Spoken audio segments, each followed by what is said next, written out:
Olá, espero que vocês estejam bem. O vídeo de hoje é dedicado a uma explanação sobre a semântica, que é a área da gramática que estuda os significados das palavras, a significação das palavras. Essa área ela é bastante escorregadia, como eu planejo mostrar neste vídeo. Justamente por causa dessa complexidade desse campo do saber gramatical, eu vou dividir esse que seria um único vídeo em dois. Então, nesse primeiro momento, nessa primeira parte, nós vamos ver algumas questões conceituais, alguns pressupostos dessa área, e numa parte 2 nós vamos discutir de forma mais ponderada os conceitos basilares, que são os conceitos de sinonímia, de hiperonímia, de hipônimo, de paronomásia, etc. Tá bem? Então, começando, a semântica ela estuda a significação das palavras. Mas antes de entrarmos, né, nessa área, vale perguntar o que é significado, ou seja, qual o significado da palavra significado. Porque a significação ela pode ser compreendida de vários aspectos. Eu posso ser um linguista que entende o significado como uma lógica por trás das palavras, uma razão, né? Então, a minha compreensão ela vai estar respaldada numa visão mais formal da linguagem. Ou eu posso entender que a significação, na verdade, é a manifestação enunciativa contextualizada das palavras. Então, nesse sentido, eu não vou me apegar tanto ao uso formal, mas ao uso cotidiano dessas palavras. Ou ainda eu posso entender a significação enquanto uma relação da linguagem com a própria cognição daquele que a emprega. Então são várias as formas, são várias as linhas mestras que me ajudam a entender, que me ajudam a esmiuçar o significado dos significados.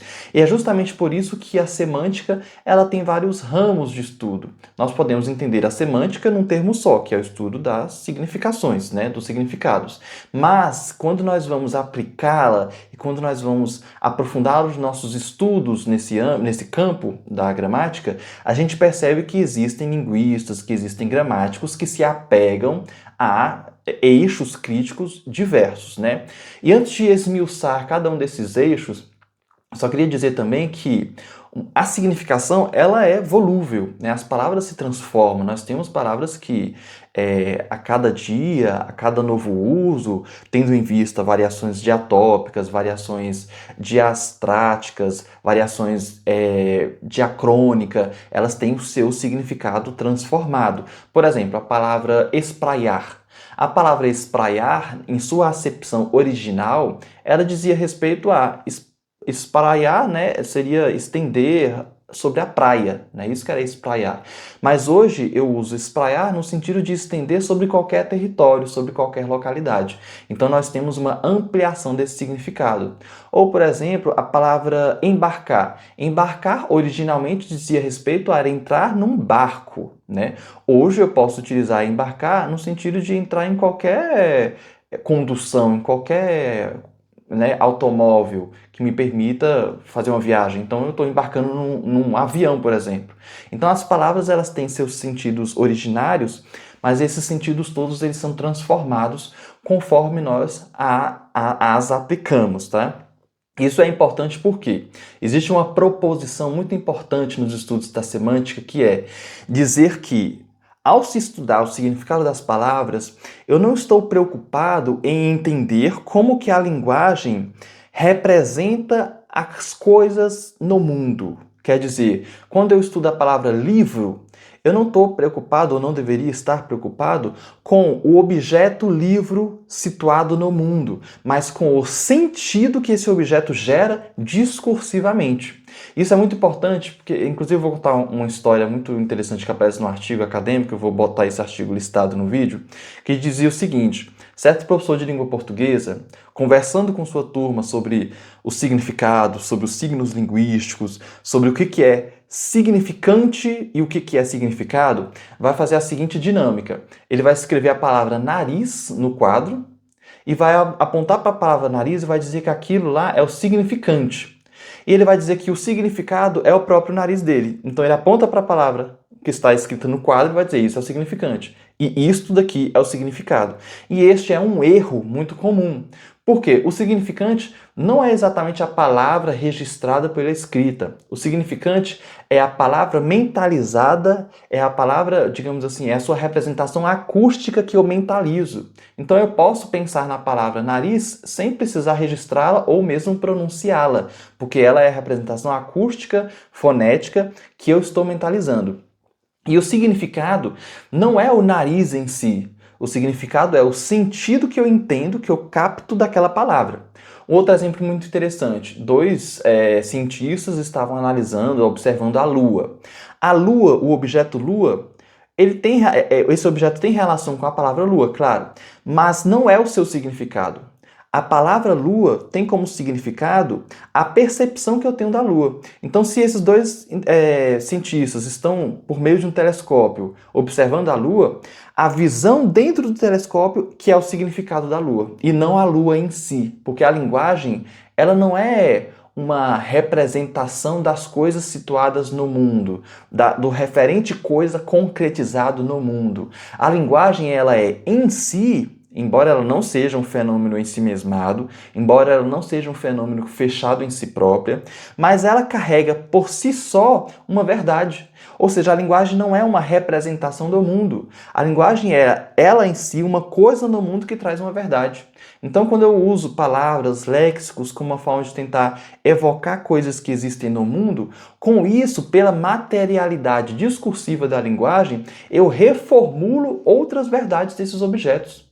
Quando eu falo, por exemplo, de uma mesa, eu estou reformulando o objeto mesa dentro da linguagem e dentro dos sentidos que aquela discursividade pode gerar. Da mesma forma, o intelectual, o cientista que estava observando a Lua, ele não acessa a Lua em si, ele a vê e cria uma percepção sobre aquele ponto de vista. Isso é tão comprovado que, se o segundo cientista se propor a observar a Lua também em outro horário, em outro momento, sobre outra perspectiva, sei lá, a percepção dele pode ser muito divergente. E não é por causa disso que nós poderíamos dizer que os dois estão analisando duas luas diferentes. Não, é a mesma lua. Ou seja, o referente é um só, mas o significado que discursivamente eu abstraio dele pode ser diverso. E é por isso que a linguagem ela não está interessada em retomar fielmente, copiativamente as coisas que estão no mundo. A linguagem ela está interessada em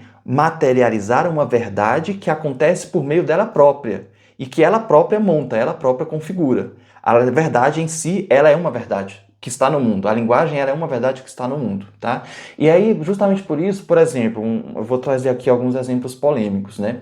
Nós estamos num país que tem uma história escravocrata, né? Transsecular, né? Então essa história escravocrata, querendo ou não, vai moldar as nossas representações culturais, o nosso comportamento, a nossa estrutura social e também a nossa linguagem. É por isso que a língua portuguesa ela é uma língua que está contaminada por um ideário colonizatório, por um ideário escravocrata.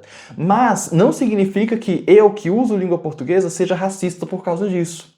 Por exemplo, quando eu penso na palavra pedagogo, originalmente a palavra pedagogo, ela tinha o sentido de o escravizar, ela dizia respeito ao escravizado que levava as crianças para o colégio. Hoje, o pedagogo é o profissional da educação que cuida de crianças, né, que é o alfabetizador, né, na maioria das vezes. Então, a palavra pedagogo, por mais que ela tenha essa acepção muito ligada a um passado colonizatório, hoje ela é utilizada numa semântica totalmente diferente, porque, embora o referente seja o mesmo, que é aquele que cuida de criança, a significação mudou, a significação foi transformada. Outro exemplo, o verbo cativar. Eu posso dizer que hoje a palavra cativar tem um significado de adular, de cuidar da afeição, proteger. Cativar tem tudo isso. Agora, se eu for recuperar o étimo dessa palavra, sua origem, cativar não significava antes prender. Significava apoderar-se, né? Significava escravizar. Então veja, é mais uma palavra que originalmente tinha relação com um referente ligado àquele mundo sócio-histórico, mas que hoje, uma vez que nós estamos numa sociedade governada conduzida por outras relações trabalhistas, o verbo cativar perdeu aquela acepção original. Isso mostra como que, embora a nossa linguagem tenha ainda hoje muitos termos escravagistas e racistas, não significa que hoje elas tenham esse mesmo referente, né? Justamente por causa dessa capacidade volúvel, e ainda bem que existe essa capacidade da linguagem, né? De se transformar, de moldar os seus significados de uma forma a responder com as transformações sociohistóricas. Conforme a sociedade muda, a linguagem acompanha essa transformação. A linguagem ela é um mecanismo, é um tecido profundamente, intimamente dialógico e respondível com todas as mudanças. Considerando que vocês entenderam essa proposição sobre a semântica, agora eu vou explorar de uma forma não tão aprofundada os 3 grandes eixos da semântica, né? A gente começa então com a semântica formal, que é a linha teórica que vai entender os estudos da significação dentro da estrutura de lógica que as palavras têm, né? Então nós temos uma relação de logicidade entre os discursos, dentro do que se entende pela semântica formal. Um dos principais fundadores, né, influenciadores nesse eixo é o Gottlob Frege, né, que era um logicista alemão que vai estudar justamente essa relação, né? Inclusive Aristóteles, né, com sua arte poética, com sua arte retórica, também é uma figura muito importante desse eixo. Por exemplo, os conhecidos silogismos aristotélicos, né, que dizia...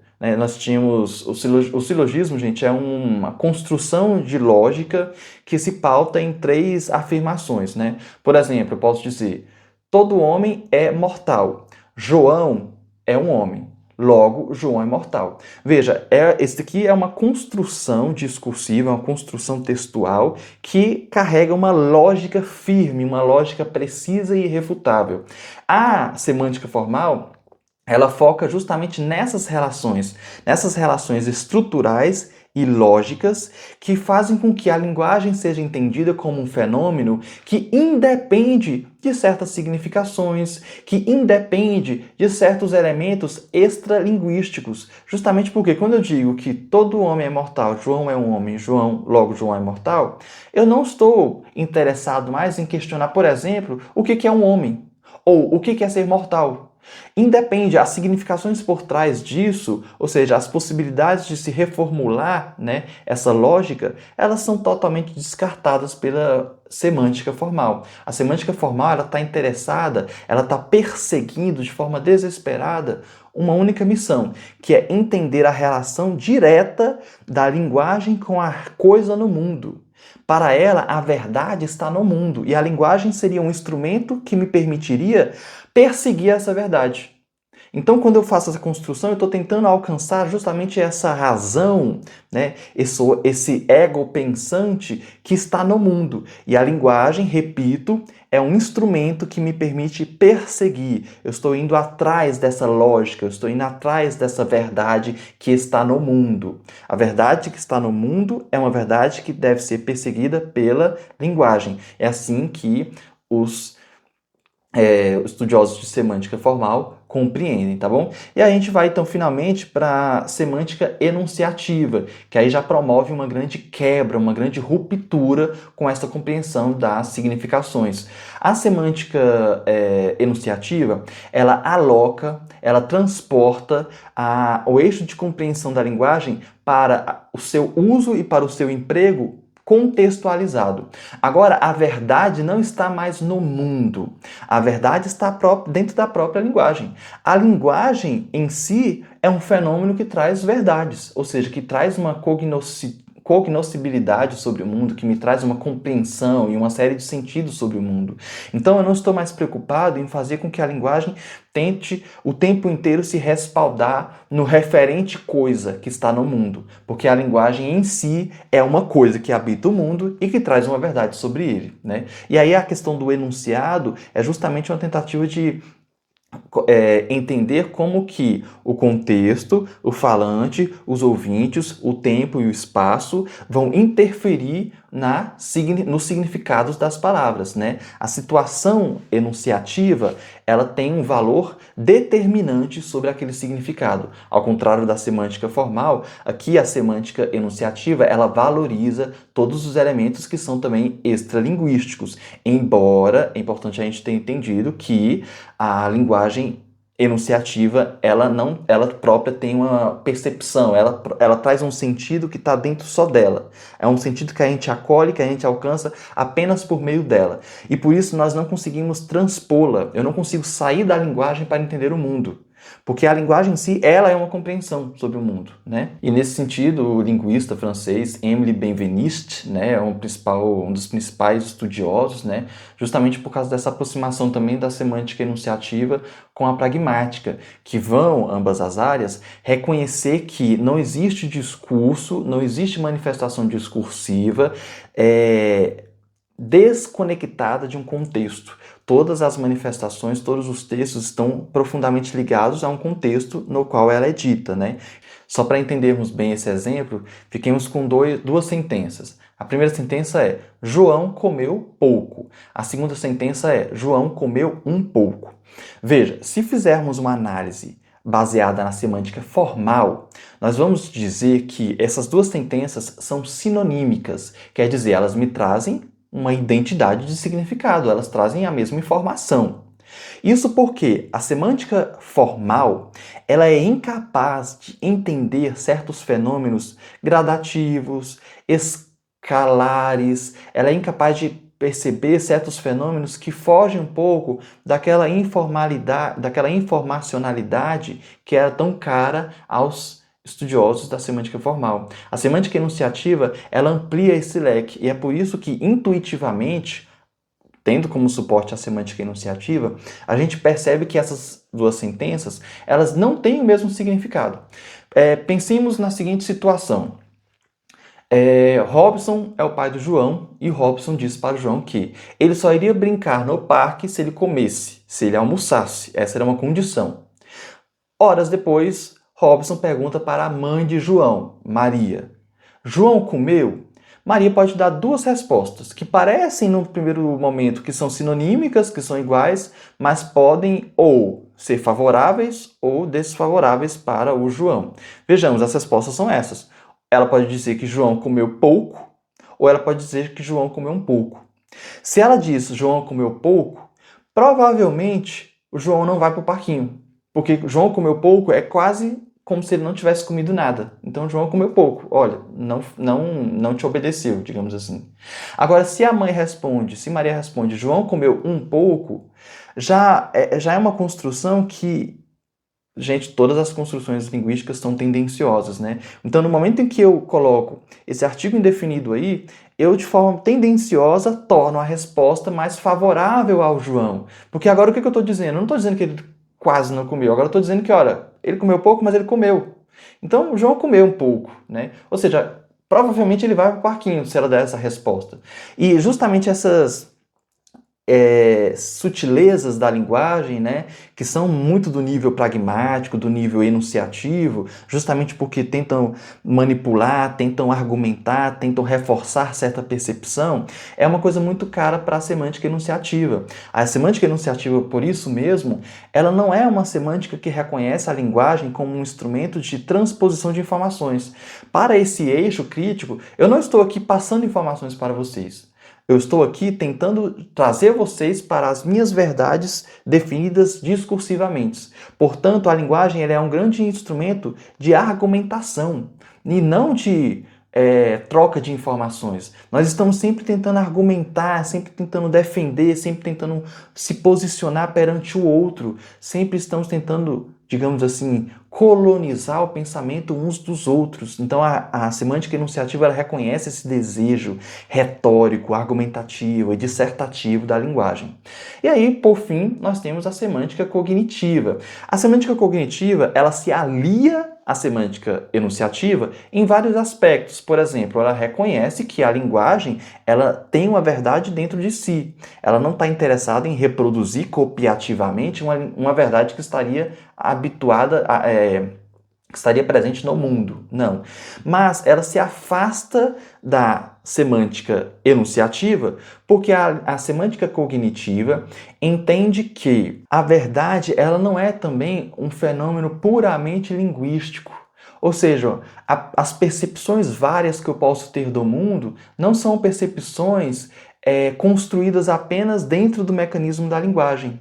A semântica cognitiva entende que nós temos uma forte presença da mentalidade humana na construção das verdades discursivas. Então, as minhas memórias, os meus traumas, a minha mentalidade, a minha cognição, a minha trajetória, as minhas perspectivas de mundo vão afetar diretamente a composição discursiva e as verdades que eu extraio dos textos que eu produzo, seja na oralidade ou seja na escrita. Então a mentalidade aqui, para a semântica cognitiva, ela é muito importante. Nesse sentido, a linguagem ela é como se fosse um método, né? É uma receita que me permite a identificação dessa estrutura cognitiva subjacente. Ou seja, a linguagem ela tenta escancarar justamente essa estrutura cognitiva que está escondida dentro da nossa cabeça. E eu vou lançando aspectos dela na minha manifestação discursiva. Eu vou trazendo, pela minha fala, pela minha performance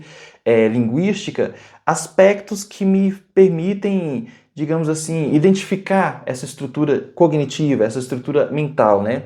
Um exemplo interessante é a frase, quando eu digo assim, Júlio César conquistou o Egito. Se eu falo Júlio César conquistou o Egito, automaticamente nós vamos mentalizar a figura histórica de Júlio César.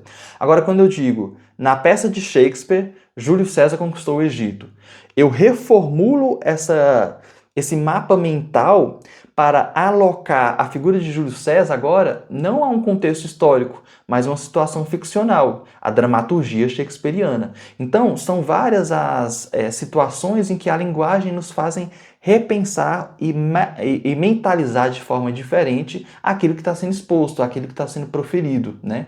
E com isso eu encerro essa primeira parte do vídeo sobre semântica.